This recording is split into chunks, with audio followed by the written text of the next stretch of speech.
Poros koalisi perubahan yang diinisiasi oleh Partai Nasdem, PKS dan Demokrat dinilai sulit retak meski belum menentukan siapa bakal cawapres yang akan mendampingi Anies Baswedan.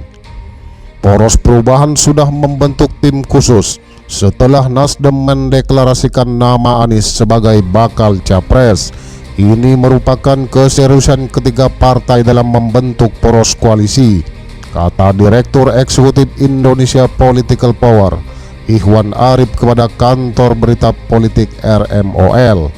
Ada kalkulasi politik di balik penentuan nama tokoh pendamping Anies, sehingga menjadi titik tumpu ketiga partai membangun poros koalisi.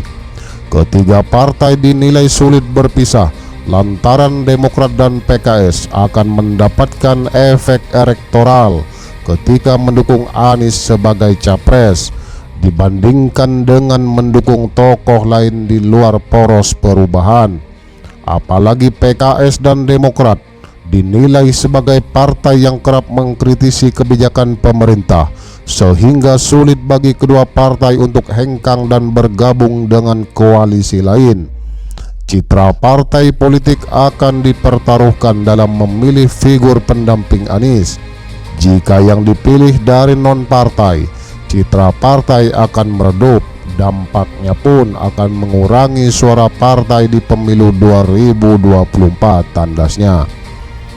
Baik sobat PJ sekalian, demikianlah berita yang saya kutip dari RMOL ID yang berjudul "Ada Kalkulasi Politik Poros Perubahan Sulit Retak", yang mana dalam hal ini koalisi perubahan sampai saat ini belum mendeklarasikan pendamping Anies Baswedan untuk maju pada Pilpres 2024 mendatang. Nah, ini saya kira ada pertimbangan-pertimbangan atau kalkulasi khusus dari koalisi perubahan hingga sampai saat ini tidak mendeklarasikan sosok pendamping Anies Baswedan. Nah, tapi itu dinilai masih wajar karena partai lain atau koalisi lain sampai saat ini pun belum ada mendeklarasikan capres atau cawapresnya, seperti koalisi Indonesia Bersatu, PDI Perjuangan, dan koalisi Gerindra PKB sampai saat ini pun belum mendeklarasikan cawapres pendamping Prabowo Subianto. Hanya dua partai politik yang mendeklarasikan bakal calon presiden, yaitu Partai Nasdem yang mendeklarasikan Anies Baswedan dan Partai Gerindra yang mendeklarasikan bakal calon presidennya yaitu Prabowo Subianto. Sedangkan partai-partai lain atau koalisi lain hingga saat ini belum mendeklarasikan baik capres maupun cawapresnya. Jadi ini dianggap masih terlalu dini untuk mengumumkan cawapres bagi koalisi perubahan.